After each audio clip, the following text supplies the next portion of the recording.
Western corporate media and our corporate-sponsored political leaders proclaim the war in Ukraine is about stopping Russian aggression.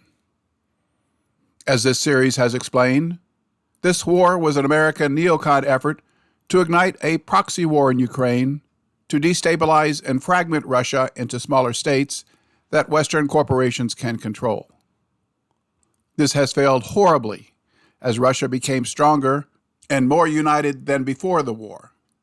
Even worse, the effort backfired after Russian efforts to make peace were rejected.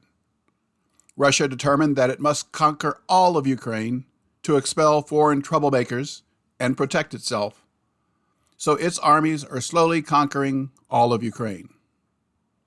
This has caused panic in the West, since it had already taken control of Ukraine and began to exploit its vast resources.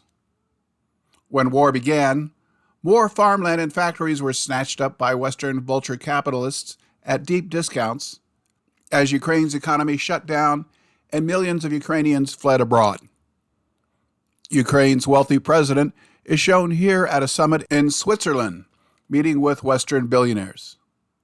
They invested billions of dollars in Ukraine and loaned Ukraine tens of billions of dollars, which may be repaid with state assets.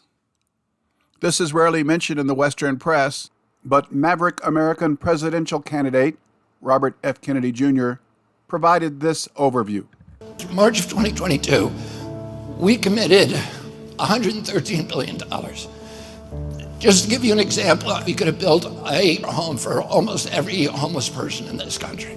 We then committed another $24 billion since then, 2 months ago, and now President Biden is asking for another $60 billion. But the big expenses are going to come after the war, when we have to rebuild all the things that we destroyed. Mitch McConnell was asked, can we really afford to spend $113 billion to Ukraine? He said, don't worry. It's not really going to Ukraine. It's going to American defense manufacturers. So he just admitted it's a money laundering scheme. And who do you think owns every one of those companies? Blackrock. So Tim Scott, during the Republican debate, said, don't worry, it's not a gift to Ukraine, it's a loan. So raise your hand if you think that loan's ever getting paid back. Yeah, of course it's not. So why do they call it a loan? Because if they call it a loan, they can impose loan conditions. And what are the loan conditions that we impose on? Number one, an extreme austerity program, so that if you're poor in Ukraine, you're going to be poor forever.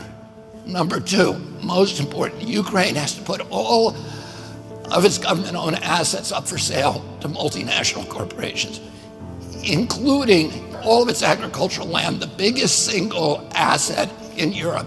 In Ukraine, there's been 1,000 years of war fought over that land. It's the richest farmland in the world. It's the breadbasket of Europe. 500,000 kids almost, Ukrainian kids, have died to keep that land as part of Ukraine. They almost certainly didn't know about this loan condition. They've already sold 30% of it. The buyers were DuPont, Cargill, and Monsanto. Who do you think owns all of those companies? Yeah, BlackRock.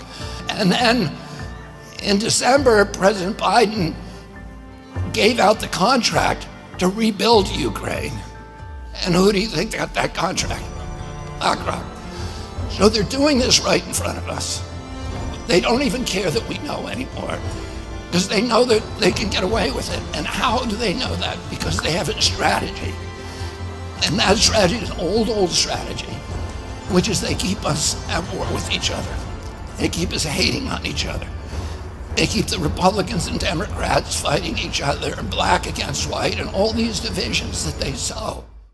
This is no surprise to those who study the causes of wars. They are rarely just political conflicts, but banker games to profit from loans and access to resources. As explained in the great documentary linked in the description, all wars are bankers' wars. The current controversy about the $300 billion in Russian assets seized in the West is never explained to the public. Russia responded by freezing Western assets in Russia that are worth nearly half that amount. If Western corporations lose billions of dollars in Russia as a result, they will demand compensation from Western governments. If Russia seizes all of Ukraine, Western governments and corporations will lose their investments, while hundreds of billions of dollars they loan to Ukraine will never be repaid. This explains the panic among Western leaders, who declare that Ukraine cannot be allowed to lose the war. Some now proclaim that NATO troops must be sent. Since this would result in World War III, citizens are confused. Europe prospered while Ukraine was part of the Soviet Union. It is not part of the European Economic Union and provides nothing vital to them. Most Europeans and Americans strongly oppose sending NATO troops. Ukraine is not worth World War III, nor the death of hundreds of thousands of NATO soldiers, but their lords will lose billions of dollars. Western banks and investor groups also plan to earn billions of dollars from a $1 trillion plan to rebuild Ukraine once fighting ends. The European Bank of Reconstruction and Development began this effort in 2022 and already has a staff of 100 bankers at 5 locations in Ukraine, with 500 projects underway. Ukraine signed an agreement with the American Blackrock Investment Group and J.P. Morgan Bank to establish the Ukrainian Development Bank to fund billions of dollars in reconstruction investments.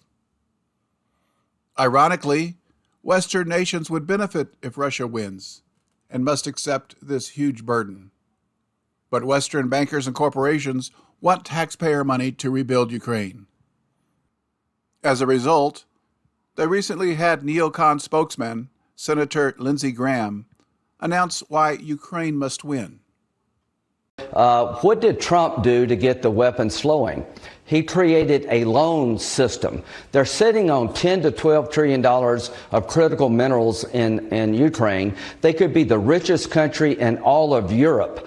I don't want to give that money and those assets to Putin to share with China. If we help Ukraine now, they can become the best business partner we ever dreamed of. That $10 to $12 trillion of critical mineral assets could be used by Ukraine and the West, not given to Putin and China. This is a very big deal, how Ukraine ends. Let's help them win a war we can't afford to lose. Let's find a solution to this war. But they're sitting on a gold mine to give Putin $10 or $12 trillion of critical minerals that he will share with China is ridiculous. World War I was one of the world's most foolish wars. The causes are debatable, but once the war stalemated in France in 1916, everyone agreed it should end, except the bankers. They had loaned Britain and France far more money than they could ever repay. However, if Germany lost, they could demand massive reparations from devastated Germany to ensure their loans were repaid with interest. Bankers used their influence to prolong the war until they manipulated the United States to join the war to allow victory. The bankers collected their loans with interest, but this led to economic and political turmoil in Germany and caused World War II. See the tale linked in the description for more details. Ukraine owes the West $300 billion that it can never repay unless it sells state assets, which is what the West wants. If Russia wins, none of this may be repaid, and banks and governments would be forced to write off massive loans. Ukraine's debt is managed by the American J.P. Morgan Chase Bank, which also managed the debt from World War I to ensure everyone was repaid. Will bankers prevail and pressure their governments to foolishly send NATO troops to Ukraine? So far in the war in Ukraine, the West has refrained from placing boots on the ground. It has instead limited itself to providing military and training assistance to Ukraine. However, the strategic landscape has shifted, with Ukraine being granted the ability to strike targets inside Russia. with Western-supplied weapons. Moreover, France's President Macron has refused to rule out deploying troops to Ukraine, defying the stance held by other NATO members. Moscow has reacted to this with outrage by repeatedly warning that it will dramatically escalate the conflict to new and uncharted levels. As for the French instructors, I have reason to believe there are many specific facts on this matter, that they are already working in Ukraine. Regardless of whether they are members of the French armed forces or simply mercenaries, they represent an absolutely legitimate target for our armed forces. The introduction of Western troops, even in a training or advisory capacity, could potentially trigger direct confrontation between Russian and NATO forces. A scenario with profound implications for the trajectory of the war and the broader geopolitical landscape.